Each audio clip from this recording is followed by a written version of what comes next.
Bonjour les artistes, j'espère que vous allez bien, je suis content de vous retrouver pour une nouvelle vidéo. Aujourd'hui, je vais vous parler comment appliquer la peinture par empattement. Ça s'oppose finalement assez à ce que je vous montre habituellement, qui est le mélange d'une peinture acrylique avec un agent diluant. Que ce soit donc de l'eau ou alors un médium à peindre. Donc ici, on va faire les choses différemment. L'empattement, c'est le fait d'avoir plus de matière, plus de texture. Historiquement, on appelait ça aussi l'impasto. Donc comment ça fonctionne généralement ? Moi, dans mon cas, j'utilise directement de la peinture sortie du tube. Une peinture fine peut très bien faire l'affaire, ça fonctionne très bien, il n'y a pas de souci. Elle a cette densité, on peut chercher à avoir encore plus de texture, plus de densité. Pour cela, il vous faudra un auxiliaire à peindre, comme un médium d'empattement, ou moi j'utilise plus simplement du molding paste. Ça fonctionne aussi très bien. Par contre, le molding paste aura peut-être tendance, si vous mettez beaucoup de produits, à ternir peut-être un peu votre teinte. Alors moi, honnêtement, je fais les choses simplement, comme vous avez dû le voir. Donc quand je travaille au couteau, c'est ce que je fais, c'est l'empattement. La plupart du temps. Je travaille à la prima, donc c'est ce qu'on fait généralement, c'est-à-dire à la prima dans le frais, je vais tout simplement mettre une teinte, puis une deuxième sans attendre le séchage, etc. etc.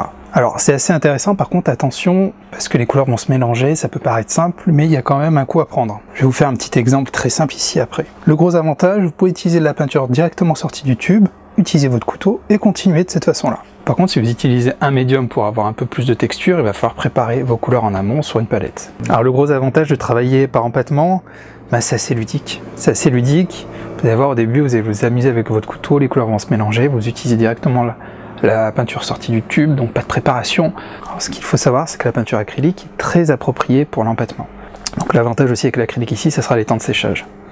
Donc voilà, je vais faire un premier essai, sans avoir mis d'auxiliaire directement sorti du tube. Donc soit je fais des skylines, soit effectivement je fais des tableaux abstraits, mais toujours en travaillant généralement dans le même sens. Après vous pouvez mixer, vous pouvez faire un fond un peu dilué, on va dire classique, fait avec un spalter, un pinceau, et après vous pouvez travailler en surface directement au couteau. Donc par contre vous avez certains qui vont faire du figuratif, qui font des choses vraiment magnifiques. Je vais faire un premier test. Alors ce que moi généralement je fais, et ce que je vous recommande, c'est toujours partir d'une couleur claire. Alors ici j'en ai pris quelques-unes. Partir d'une couleur claire pour aller vers le plus foncé. Je vais tout simplement mettre un peu de peinture. Alors par contre voilà, quelque chose que je dois vous préciser, c'est que c'est un des inconvénients de cette technique, c'est que vous allez utiliser beaucoup plus de médias, beaucoup plus de peinture qu'en travaillant avec un agent diluant. Donc par exemple ici je mets une certaine quantité de peinture et puis voilà, je peux étaler de cette façon-là. Donc je garde une certaine quantité si je veux justement travailler de cette façon-là, comme je vous ai dit, par empattement. Donc là je fais vraiment un essai très rapide, tenez pas compte de la qualité, c'est juste pour vous montrer. Je vais rajouter par exemple une deuxième couleur directement sur mon support à peindre. Alors petit conseil, essuyez votre couteau. Voilà, si vous voulez pas que les teintes se mélangent, ça peut paraître ludique et simple, mais si vous voulez que votre teinte se mélange pas trop avec ce qui est en dessous, vu qu'on travaille dans le frais, essuyez bien votre couteau. Hop.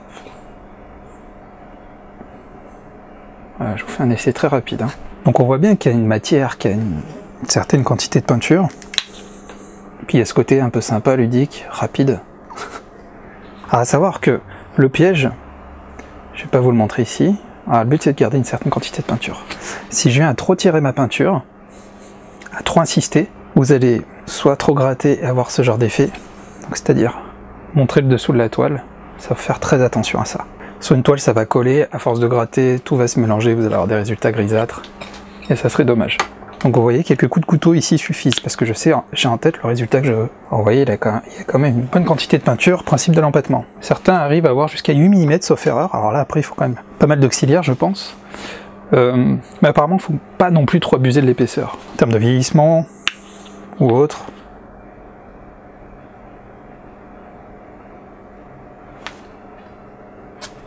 Alors vous voyez, si vous, juste vraiment pour illustrer ce que je disais tout à l'heure, si je tire un peu, les couleurs vont vite se mélanger, voilà, vous voyez, il faut faire très attention. Donc voilà, c'est pas très joli, mais c'était vraiment pour vous montrer le concept de la peinture par empattement. Moi, je travaille toujours au couteau, de façon linéaire, de cette façon-là.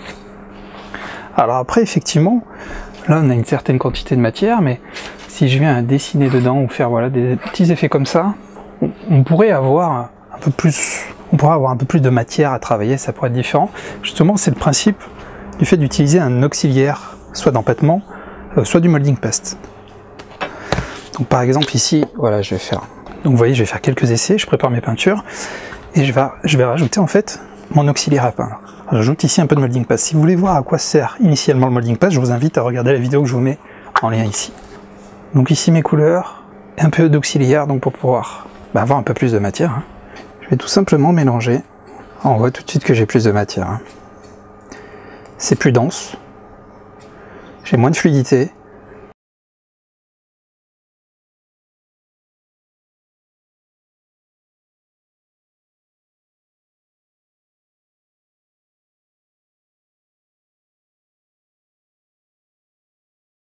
Donc voilà, j'ai préparé ici mes 4 différentes teintes. Elles sont cette fois mélangées avec mon molding paste, donc j'ai quelque chose forcément avec plus de texture. Donc je fais un petit essai, je prends un peu de ma peinture.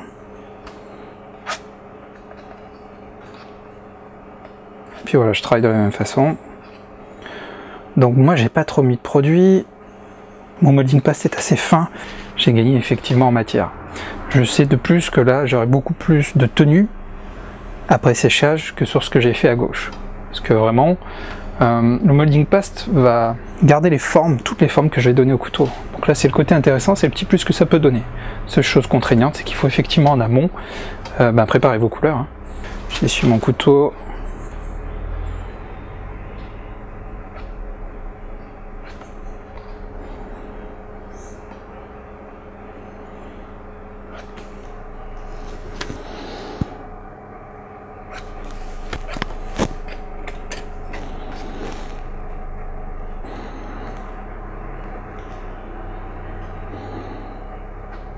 Vous voyez, c'est très amusant, on peut faire vraiment plein de choses, quoi. Donc bah écoutez, voilà, là je me suis amusé, j'ai un peu plus de matière. Bon là j'avais vraiment chargé en peinture, donc c'est pour ça qu'on a encore cette matière, ça risque de retomber un peu après séchage. Là ça ne bougera pas.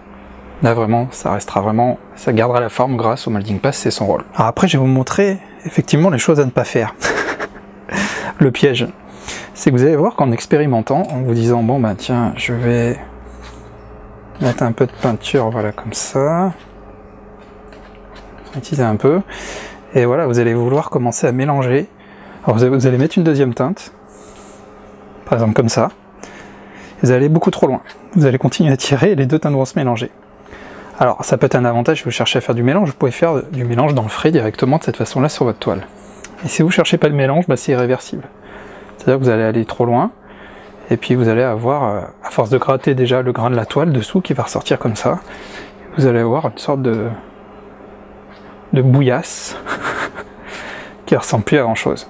Donc voilà, attention à ne pas faire ce que je fais là, pas trop mélanger de cette façon là. Au début ça peut être intéressant parce que ça peut vous permettre de voir comment, pardon je m'amuse un peu, comment va réagir votre peinture.